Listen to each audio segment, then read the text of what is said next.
Alianca për Shqiptarët u mundua në këtë periudhë që të imponon mënyrën e përzgjedhjes së kandidatëve për kryetar komunash në Vlenë të jenë sondazhat dhe anketat. Fatkeqësisht kjo nuk u pranua prej nesh. Insistimi ishte që 4-5 veta të ulemi në Vlenë dhe të vendosim se kush duhet të jetë kryetar komune, që për ne thjesht është e papranueshme sepse dalim humbës krejt, si Vlenë dalim humbës. Ultimatume kohore realisht nuk mund pranojmë, se kishim ultimatum që të vendoset sot. ASHE-ja definitivisht sonte vendosi që në të gjitha komunat ku garojnë shqiptarët do të del me listat veçanta për këshilltar komunal. Jemi të hapur për bashkëpunim edhe me partit tjera për kryetar komunash në kuptimin e fjalës për përkrahje të ndërsjellët. Dhe ASHE-ja prej fillimit të majit fillon me formimin e shtabeve dhe në komunikim me aktivin politik të Aleancës për Shqiptarët në të gjitha dekët.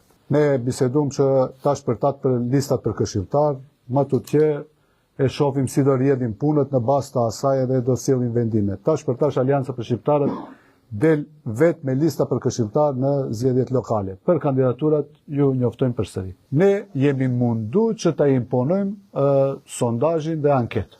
Ti përzgjedhim më të mirit mundshëm me qëllim që të fiton Vleni. Në qoftë se shkojmë 4 liderët, 4 kryetarët ose grupet punës, vendosin kush çfarë merr në cilën komunë, unë mendoj se kjo është humbje për komplet Vlenin dhe për neve është e papranueshme. Unë du të tregoj edhe të siguroj çdo antar të Aleancës për Shqiptarët, sepse shpekulohet me të madhe bëhet kjo si lajme treme.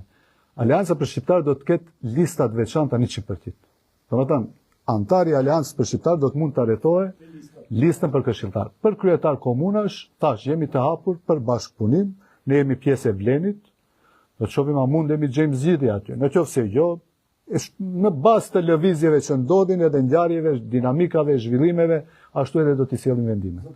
Domethënë veç pak nuk përjashtohet Vleni, nuk përjashtohet bashkëpunimi me PD-n. Shihni, tash për tash ne jemi pjesë e Vlenit edhe asgjë diskutojmë, po e shohim si zhvillohen ngjarjet në bazë të asaj dhe i sjellim vendime. Tash për tash tham për listën për këshilltar, ne shkojmë veç. A mund nga sonte të nisë përçarja e Vlenit, për shkak se ata duan bashkimin prej nesh listave të përbashkëtave, ndërkohë që edhe liderët e tjerë mund kërkojnë largimin nga qeveria. Ne si pjesë e Vlenit. Ne e lam që grupe ndryshme të mirën vesh, që të shkojmë me listat përbashkëta dhe atë pranova, por kur nuk pranohet edhe sondazhi për ta zgjedhur më të mirin si kandidat i Vlenit flas, atëherë për neve është e papranueshme që shkojmë që t'i ndajmë si na kujtohet. Thjesht neve na duhen kandidat më të mirë të mundshëm që mund t'i fitojnë komunat. Sa është e pranueshme kjo ide, domethënë për Vlenin? Të marr parasysh që një ndër akuzat e liderëve të Vlenit. Ato nuk e kam. Shkoni me lista veçanta,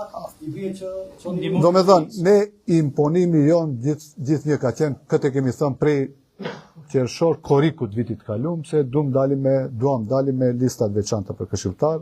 Sot e vendosëm definitivisht. Në qoftë se dikush mendon ndryshe, këtu jemi. A e keni diskutuar edhe çështjen nëse mundohen të nxjerrin nga qeveria, nuk e di ato mund. Shihni, aty vendos kryeministri, se s'besoj se ai që e formon qeverinë është kryeministri. Në qoftë se vendos, s'kemi asnjë problemi, po në parim me kryeministrin tash për tash i kemi raportet të shkëlqyeshme. Ne do të insistojmë që sondazhet të jenë pa anketat mënyre e zgjedhjes së kryetarëve të komunave, i shohim hapat e ardhshëm, si do të zhvillohen ngjarjet politike në bazë të asaj edhe i sjellim vendimet e ardhshme.